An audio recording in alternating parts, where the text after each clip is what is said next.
bonjour. Monsieur le Président, merci infiniment de votre invitation ce matin. Je suis très touché. Monsieur le secrétaire d'État, cher ami.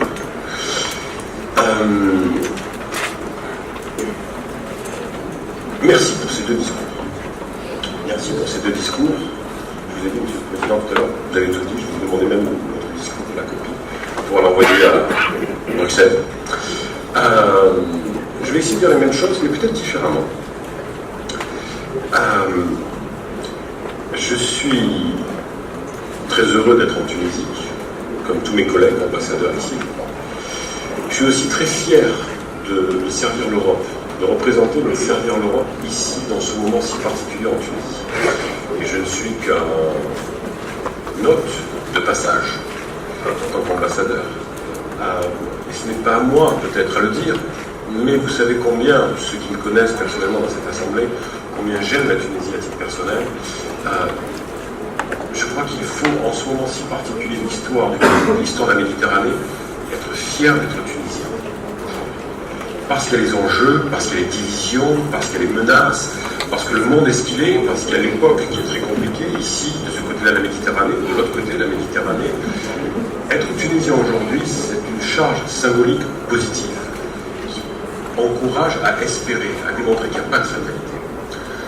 Être fier d'être tunisien, être fier de travailler en Tunisie, c'est quelque chose qui, je parle de mes collègues européens, que nous partageons entre nous. Même si j'en viens au cœur du dossier de ce matin, l'année 2018, pour moi en particulier, avait commencé de manière un peu inattendue et à tout va compliqué avec les blacklists. Je suis obligé de parler des fameuses listes noires avant d'en venir aux autres dossiers. Ça a été un dossier compliqué, je ne veux pas dire inattendu, mais en tous les cas, un dossier que nous aurions aimé éviter, naturellement, sur lequel il y a eu, peut-être un peu comme sur l'ALECA, peut-être encore plus anciennement, comme sur l'accord d'association, beaucoup de mauvaise littérature, avec le sentiment que la Tunisie était punie. La petite Tunisie qui avait été ignorée après la Révolution, malgré la crise libyenne qui a été imposée, était en plus punie, 6 ou 7 années après la Révolution. Ou que les Européens adoptaient ces blacklistings pour faire pression. Ça a été écrit, ça a été dit. Pour faire pression sur la Tunisie, pour accélérer le calendrier de l'ALECA. Je qualifie tout ça de mauvaise littérature, même si ce n'est pas très diplomatique, mais j'en prends la liberté parce qu'en tant qu'ambassadeur, j'ai pris moi, sur mes épaules, j'ai pris la liberté, 24 heures seulement après que 28 ministres des Finances de l'Union européenne, c'est quand même une force de frappe assez importante, 28 ministres des Finances de l'Union européenne, le lundi matin, on dit non, 24 heures après, en tant qu'ambassadeur de l'Union européenne, j'ai dit blanc. Je n'avais pas d'instruction pour le faire. Mais nous avons réussi à surmonter cela parce que cette volonté de la part du gouvernement, des équipes à la CASBA, au ministère des Finances, d'aller de l'avant, de corriger cela et de sortir de cette liste. Et je ne peux que me féliciter, tous mes collègues européens et les services à Bruxelles sont sur cette ligne-là. Il n'y avait pas de punition, il y avait simplement la volonté européenne, ancienne, de lutter contre deux fléaux. Le financement du terrorisme, dont on parlait ce matin, et l'évasion fiscale. L'évasion fiscale, c'est un fléau qui frappe les économies européennes et qui frappe aussi les économies du sud de la Méditerranée. Tout à l'heure, on parlait d'économie informelle, etc., etc. En démocratie,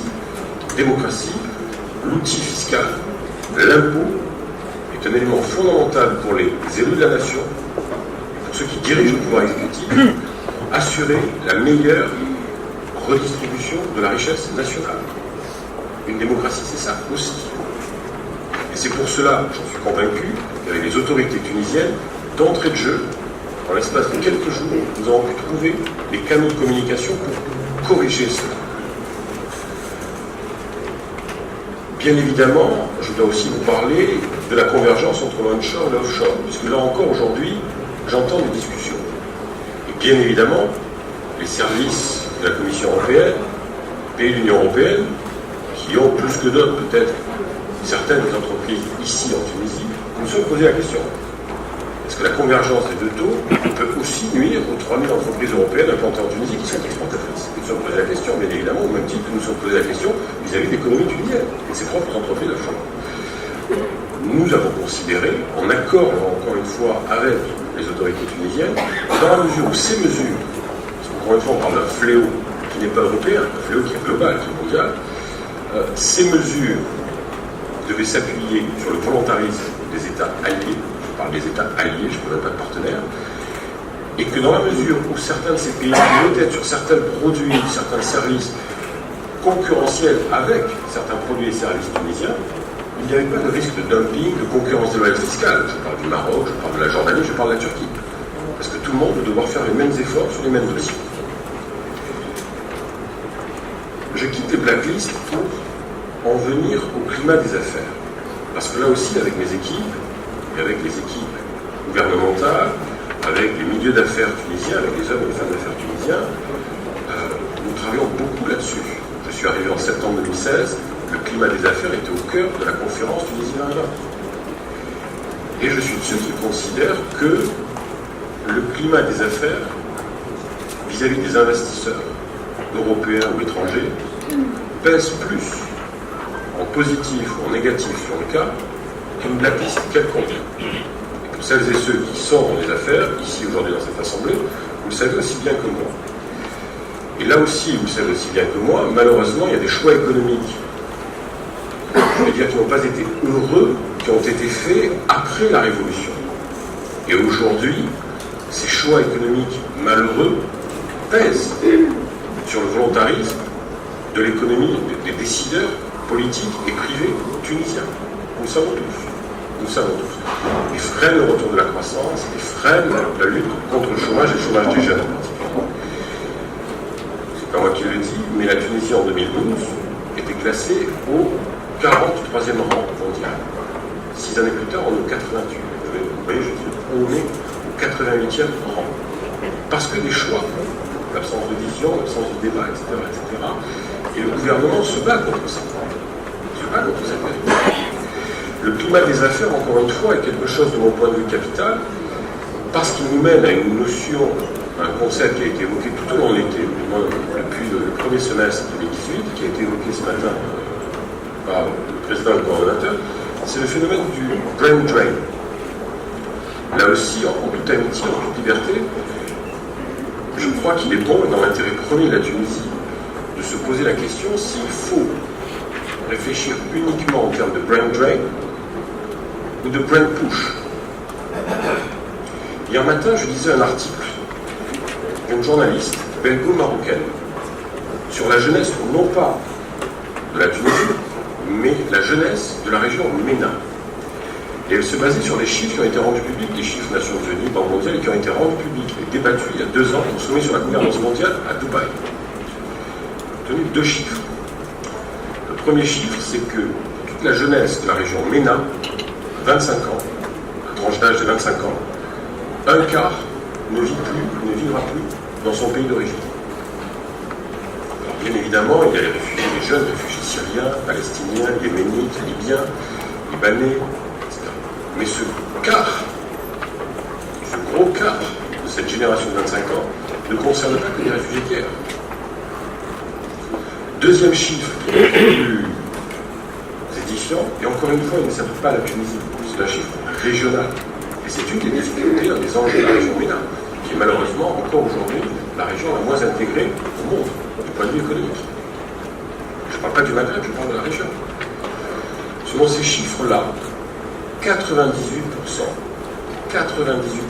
des jeunes diplômés de l'enseignement supérieur de la région MENA et qui ont fait partie de leurs études, qui ont achevé leur cursus universitaire à l'étranger, c'est-à-dire en Europe et en Amérique du Nord, ne reviennent pas. Le facteur qui est avancé, c'est l'absence d'opportunités d'emploi. Je citerai un troisième chiffre qui concerne la Chine, qui était cité dans le même article. Apparemment, alors on peut faire des tout ce qu'on veut aux chiffres, mais même si ces chiffres étaient exagérés, j'ai pris la précaution d'usage de vous dire que c'est une journaliste belgo-marocaine qui a publié cela il y a quelques jours dans The Arab Weekly. C'est des chiffres qui ont été discutés à Dubaï il y a 2 ans. 80% des jeunes Chinois de l'enseignement supérieur qui ont fait leurs études à l'extérieur, en Europe et ailleurs, en Asie, en Amérique du Nord, etc., rentrent en Chine. Le climat des affaires, c'est-à-dire la création d'emplois, c'est-à-dire la création d'opportunités. Je parlais d'un bulletin de presse, de chiffres, une expérience anecdotique qui est arrivé à mes équipes il y a quelques semaines, où, vous savez, nous nous engageons pour les startups. La Tunisie est un vivier de start-up avec des jeunes, vous savez comme moi, jeunes hommes et jeunes femmes extraordinaires. C'est reconnu de partout dans le monde. Nous avons organisé un appel à candidature pour affiner nos projets, pour financer de jeunes start-upers. 13 jeunes sociétés, jeunes pousses, qualifiées.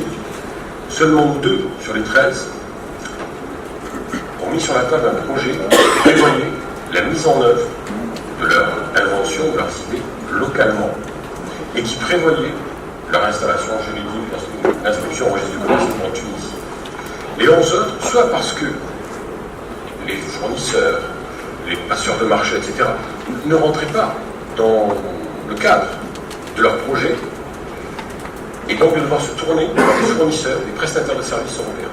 Et si ce n'était pas ça, de préférer s'enregistrer sur le registre du commerce en Europe, à cause d'un obstacle parmi d'autres, qui est celui de la convertibilité. Et c'est pour cela que nous avons soutenu, je suis arrivé, je vous rappelle, en septembre 2016, un des premiers projets dont j'ai entendu parler par les équipes du gouvernement actuel, le Startup Act. Ces raisons que je viens d'indiquer sont un encouragement majeur pour forcer, encourager à la mise en œuvre de la totalité des mesures prévues dans le Startup Act, et même peut-être de celles qui n'ont pas pu être adoptées à l'Assemblée des représentants du peuple. Parce que c'est le climat des affaires.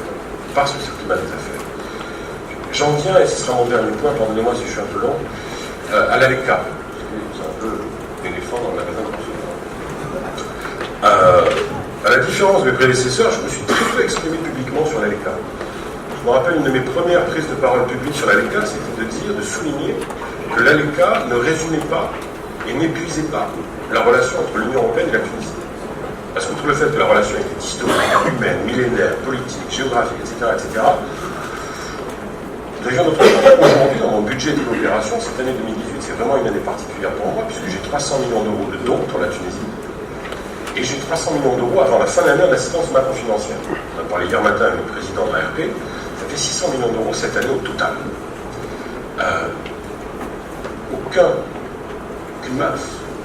somme au sein de cette masse d'argent ne concerne l'ALECA. L'ALECA, on parle d'une proposition, on parle d'une offre.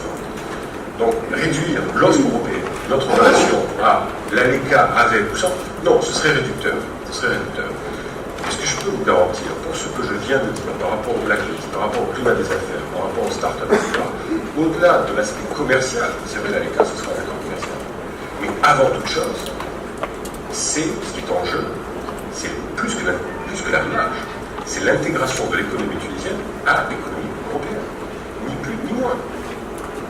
Et les deux speakers avant moi ont parlé du Nord.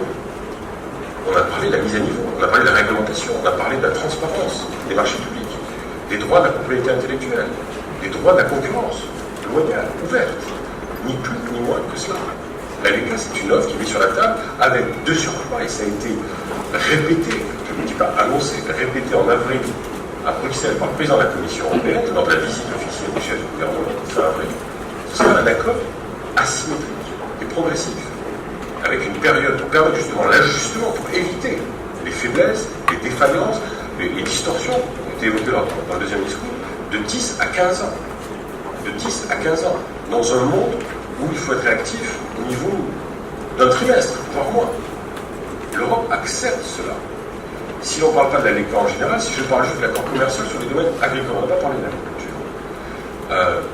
Le Maroc a accepté, comme la Jordanie, comme l'Égypte, en 2012, un accord de libéralisation, disparition plutôt des barrières tarifaires à venir sur les produits agricoles.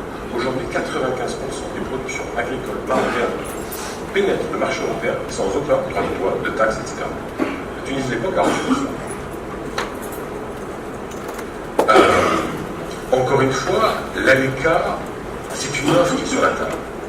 Et j'entends tout à fait le oui, mais attention, moi je suis ici, je vis ici. Je vous ai dit combien j'aimais la Tunisie. Attention, d'autres pays, de l'autre côté de la Méditerranée, d'autres équipes que celle actuelle. Nous avons aussi des élections européennes, enfin, avec un changement de collège, un changement de président, de commission, etc. Ne souhaitent pas entendre le mais plus que le oui. Je suis le premier avocat de la Tunisie à Bruxelles. C'est pour ça que je parle avec cette liberté de ton. Mais encore une fois, l'ALECA, de mon point de vue, et c'est la première fois que je l'exprime de manière publique de cette nature, c'est d'abord et surtout l'intégration à un marché de 500 millions de consommateurs. 500 millions de consommateurs, moins quelques consommateurs britanniques malheureusement. Voilà, 430 millions de consommateurs. C'est ça l'ALECA qui s'initie immédiatement, c'est cela. Les fonds structurels, je ne comptais pas en parler, la question des fonds structurels. Mais je vais conclure là-dessus malgré tout, parce que là aussi, la Tunisie est déjà à la différence de tous les autres pays du voisinage sud, parce que l'enjeu est historique pour la Tunisie. La Tunisie avec H20 sur la recherche, c'est comme s'il était parent. Europe créative, c'est comme s'il était parent. Erasmus, c'est les bourses. Pour les études d'enseignement supérieur, ça a été multiplié par 3 l'année dernière. Ça ne suffit pas, ça ne résume pas tout. Mais pour avoir les fonds structurels, il faut être État membre. Comment compenser cela? Je vous ai parlé des montants financiers et économiques qui sont les liens cette année 2018 en Tunisie.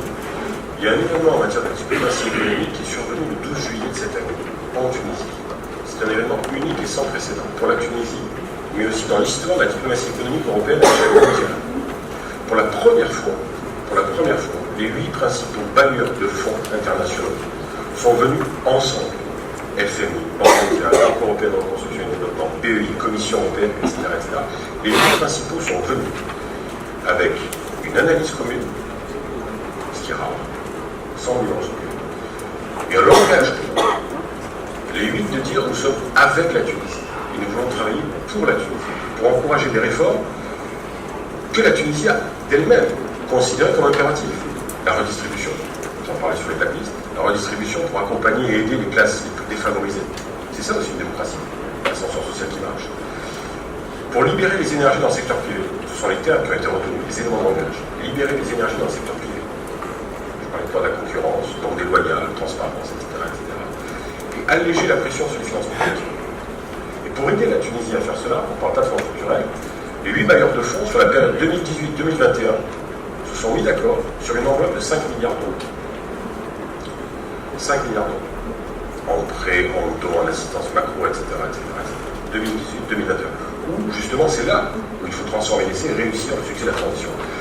Je ne sais pas, je ne suis pas un spécialiste des fonds structurels, je ne suis pas sûr que quelconque fonds structurel pourrait nous permettre d'avoir cette unité, cette cohésion de vie de toute la communauté internationale et avec au cœur l'Europe, encore une fois j'insiste, avec et pour la Tunisie. Je vous remercie, pardon d'avoir été